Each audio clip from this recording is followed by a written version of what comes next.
Penyakit kolbu ini dalilnya langsung dalam Al-Quran mengenai orang-orang munafik.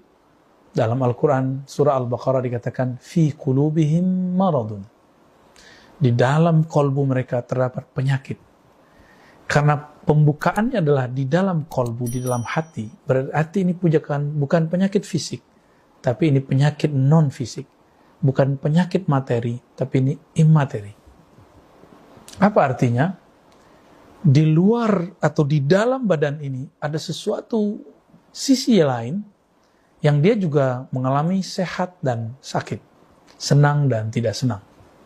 Badan ini senang kalau makan, kalau tidur, kalau dapat duit, kalau menikah dengan pasangan yang dicinta.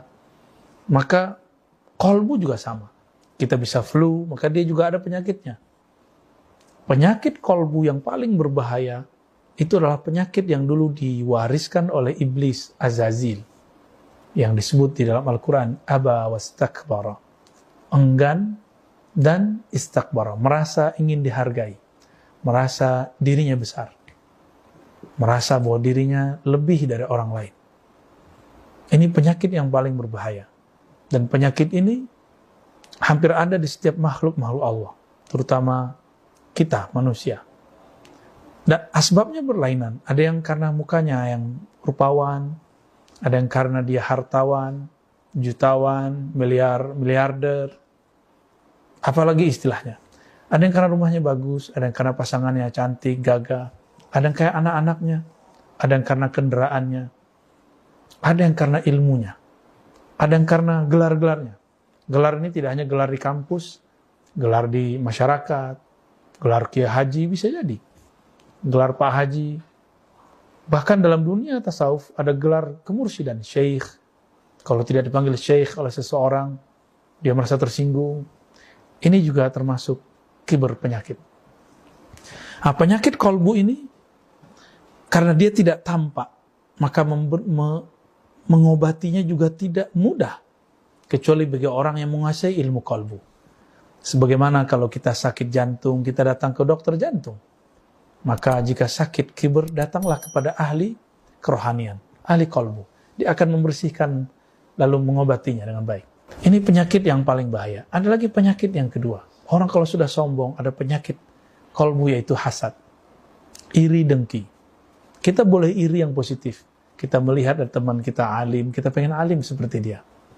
Kita melihat teman kita mempunyai kendaraan yang bagus, mempunyai rumah, menikah, lalu kita ingin menikah, kita ingin berkendaraan, lalu kita bekerja rajin. Ini iri yang positif. Yang tidak positif yaitu ketika saya menginginkan kenikmatan itu hilang dari orang lain. Ini yang disebut dengan iri, hasad. Jadi apa yang disebut hasad? Keinginanmu, ambisimu supaya engkau mendapatkan nikmat yang diperoleh oleh saudaramu, bersamaan dengan itu engkau ingin menghilangkan atau engkau senang jika nikmat hilang darinya. Itu hasad. Ada lagi penyakit yang lain, yaitu riya. Riya itu dua saja. Suka pujian, kemudian yang kedua, benci dicaci. Jadi ketika kita ini berbuat karena harap dipuji, itu riya. Tapi itu standar. Ada yang lebih dahsyat. Ketika seseorang takut dicaci, lalu dia malu untuk maju, malu untuk tampil. Ini juga disebut riya. Khauful, tarkul amal khauf minar riya, riyaun. Ya, meninggalkan suatu amalan karena takut riya, berarti kamu benar-benar riya. Kamu ingin disebut orang yang ikhlas, lalu kamu tidak beramal di depan orang.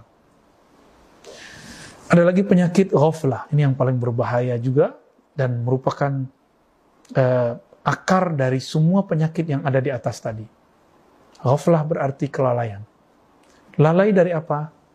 Lalai dari nama Allah, af'al Allah, sifat Allah, apalagi zatullah. Apabila kolbu sudah lalai, maka dia akan dikuasai oleh tentara-tentara syayatin, ya, tentara-tentara syaitan. Inilah permulaan manusia tergelincir ketika dia merantau melewati alam semesta ini. Nah, masih banyak penyakit-penyakit yang lain, tapi ini yang paling inti. Dan obatnya cuma satu, yaitu zikrullah, mengenal Allah.